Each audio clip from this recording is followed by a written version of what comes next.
إن الحمد لله نحمده ونستعينه ونستغفره ونعوذ بالله من شرور أنفسنا وسيئات أعمالنا من يهده الله فلا مضل له ومن يضلل فلا هادي له أشهد أن لا إله إلا الله وحده لا شريك له وأشهد أن محمدا عبده ورسوله اللهم صل وسلم على رسول الله نبينا محمد صلى الله عليه وسلم وعلى أهل بيته وأصحابه ومن تبعهم بإحسان إلى يوم الدين. وقال الله تعالى: يا أيها الذين آمنوا اتقوا الله حق تقاته ولا تموتن إلا وأنتم مسلمون.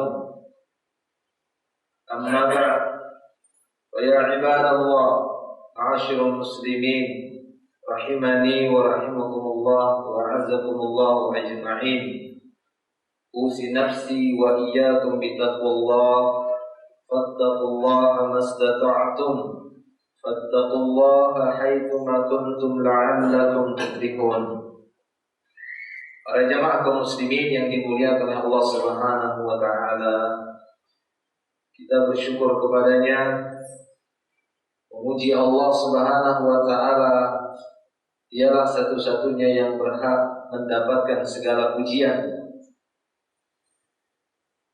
Kita bersyukur kepada Allah Subhanahu wa taala atas seluruh nikmat dari berbagai macam jenis nikmat yang telah Dia limpahkan bagi kita semua, dari nikmat iman, nikmat Islam, nikmat dunia yang telah dilapangkan oleh Allah Subhanahu wa taala, yang telah dilimpahkan pada kita semua semenjak kita lahir sampai detik ini.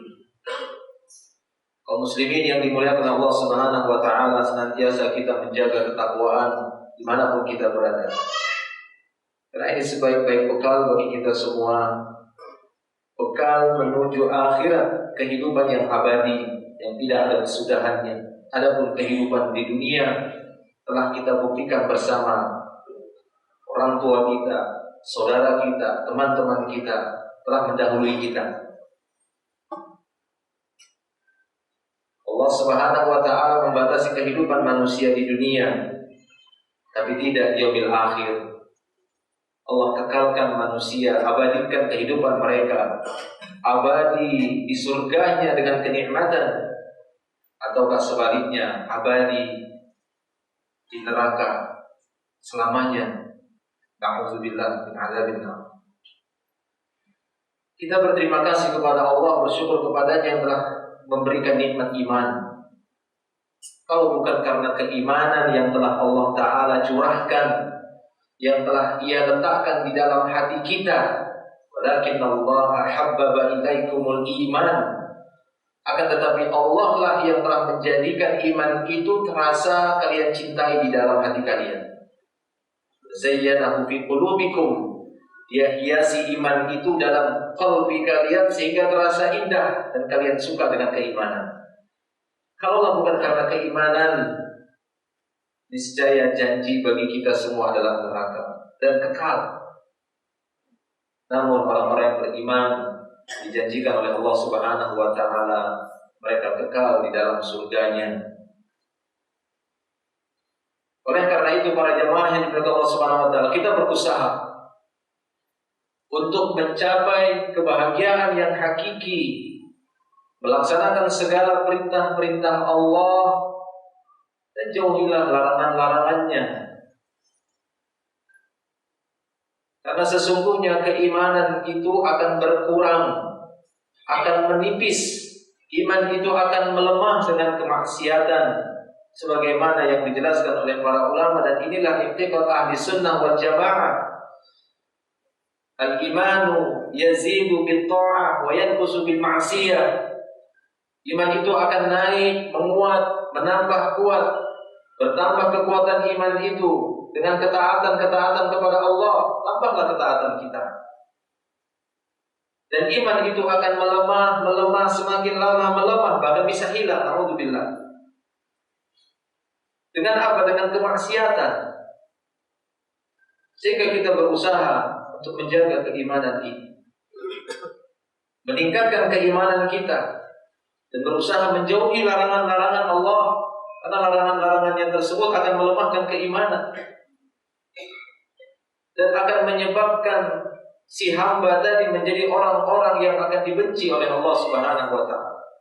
Setidaknya akan memperlambat dia masuk surga. Karena disebutkan di dalam banyak dalil adanya orang-orang yang beriman, mereka dijanjikan surga, akan memasuki surga Allah, namun mereka harus mempertanggungjawabkan dosanya dan maksiatnya dulu di neraka. Setelah itu baru Allah Ta'ala keluarkan mereka dan masukkan ke surga. Maka ini namanya memperlambat masuk surga. Karena kita melakukan perbuatan yang menyebabkan lemahnya iman. Dan di antara sebab yang melemahkan iman seseorang adalah melaksanakan larangan-larangan yang telah dilarang oleh Allah Subhanahu wa taala. Di dalam satu hadis sebagai contoh agar kita berusaha menjauhinya, dan sekian banyak larangan Allah yang perlu kita jauhi. Nabi sallallahu alaihi wasallam bersabda, "Salasah la yukallimuhumullahu yaumal qiyamah."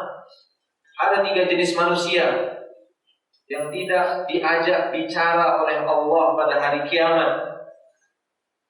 Lihat bagaimana bencinya Allah Ta'ala kepada 3 jenis manusia ini. Allah gak mau berbicara kepada mereka. Jangankan Allah Subhanahu wa Ta'ala, sekiranya orang yang kita cintai, apakah itu kedua orang tua kita, kalau sudah gak mau bicara sama kita, maka kita khawatir, takut. Lalu bagaimana jika Allah Ta'ala yang berkata demikian?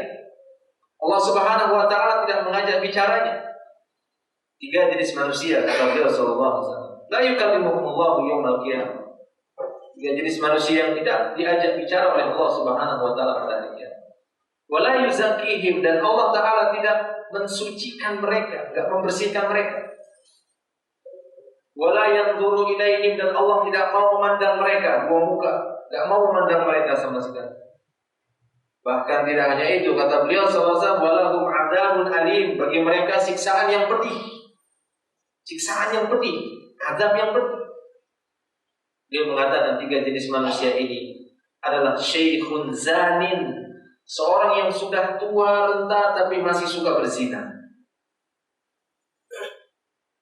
Yang kedua, kata beliau, malikun kadzdzab, seorang penguasa yang telah diberikan kekuasaan tapi masih mendustai, membohongi, menipu rakyatnya. Yang ketiga, a'ilun mustakbir, seorang yang miskin akan tetapi menolak kebenaran, sombong. Miskin tapi mustakbir, sombong. Karena sombong dalam Islam itu bukan semata-mata dengan harta, pakaian, bukan semata-mata dengan itu, tapi dia menolak kebenaran ketika kebenaran itu datang kepadanya. Ini 3 jenis manusia, kata beliau sallallahu alaihi wasallam, yang tidak akan diajak bicara oleh Allah Subhanahu wa taala. Allah benci kepada mereka. Allah tidak mau memandang mereka. Saya jijik dengan orang 3 jenis manusia ini. Tidak mau mensucikan mereka, dan disiapkan bagi mereka siksaan yang pedih. Kata beliau, Syekhul Zani, syekh, seorang yang sudah kabir, yang sudah diberikan panjang umur, sudah banyak diberikan oleh Allah Subhanahu wa taala jatah waktu kehidupan dibandingkan yang lainnya. Yang seharusnya semakin banyak ibrah, semakin banyak pelajaran, seharusnya memberikan petuah kepada yang masih muda. Atau bahasa kita namanya seorang yang sudah senior, lebih banyak pengalamannya, seharusnya lebih banyak memberikan nasihat-nasihat kehidupan. Tapi tidak, masih doyan maksiat. Dia masih suka berzina. Lalu apa manfaat Allah Ta'ala memberikan panjang umur untuknya?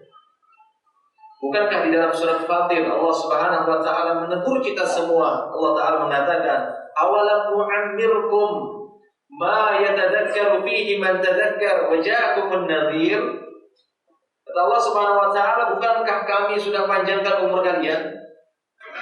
Karena itu para ulama mengatakan berhati-hatilah ketika kita sudah mencapai umur 40.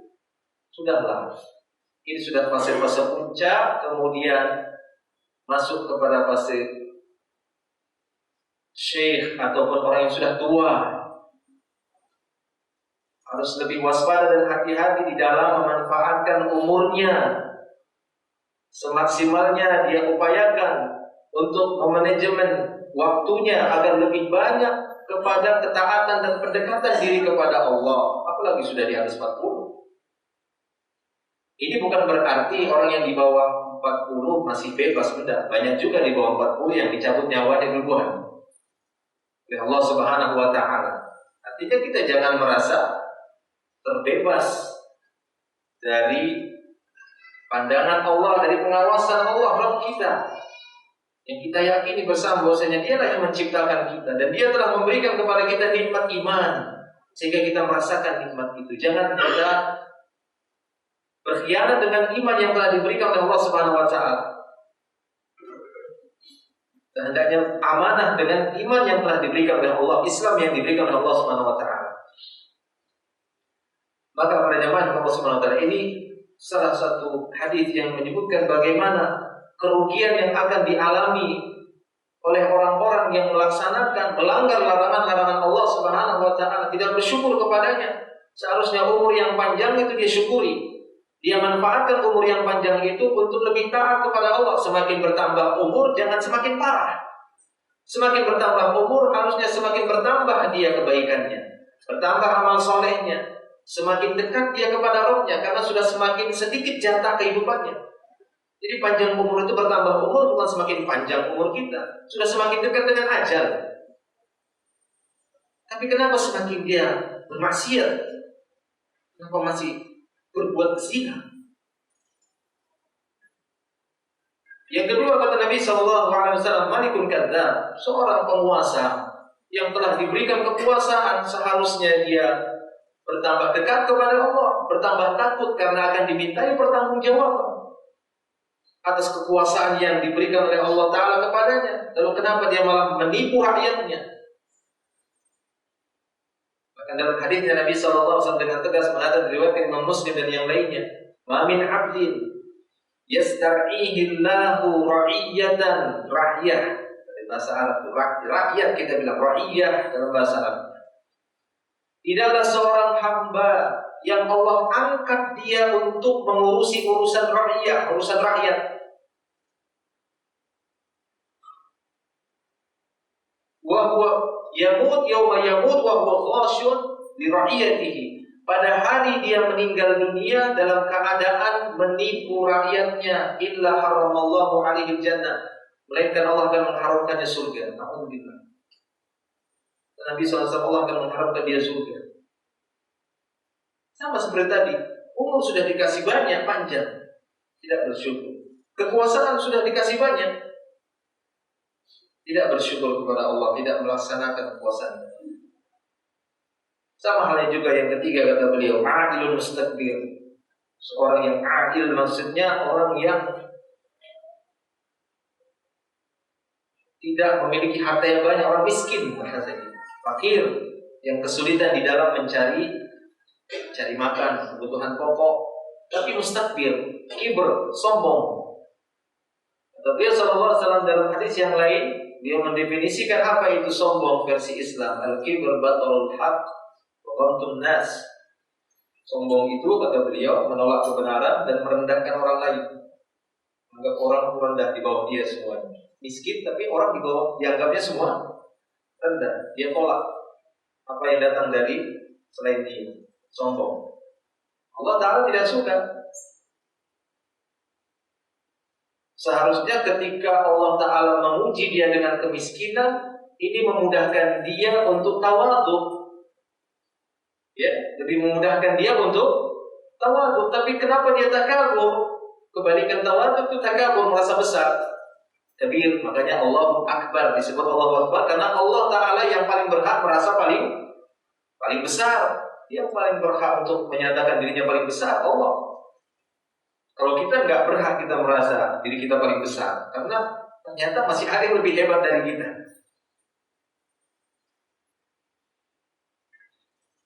Nah, maka para jemaah yang Allah Subhanahu wa taala, intinya bagaimana kita berusaha untuk menjaga diri kita agar kita benar-benar menjauh dari hal-hal yang bisa melemahkan keimanan kita kepada Allah Subhanahu wa taala.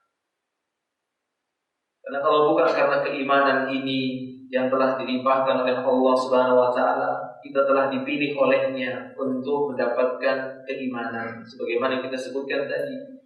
Walakin Allah habbaba ilaikumul iman wa zayyanahu fi qulubikum wa karraha ilaikumul kufra wal fusuqa wal isyan ulaika humur rasyidun. Akan tetapi Allah lah yang telah menjadikan iman itu dicintai di sisi kalian. Allah hiasi iman itu terasa indah dalam hati kalian. Wa karraha ilaikumul kufr, dan Allah menjadikan kalian tidak suka keluar dari Islam. Allah yang jadikan itu. Allah jadikan kita tidak suka dengan kekufuran. Wal isyan, Allah jadikan dalam hati kita jauh dari maksiat, janganlah bermaksiat. Wal fusuq, Allah jadikan dalam hati kita tidak suka dengan kefasikan. Ulaika humur rasyidun, mereka inilah orang-orang yang telah mendapatkan rusyd, mendapatkan petunjuk hidayah, orang-orang pilihan Allah Subhanahu wa taala. Aqulu qouli hadza astaghfirullah li wa lakum wa lisa'iril muslimin. Innallaha ghafurur rahim fa'tabiru ya ulil albab.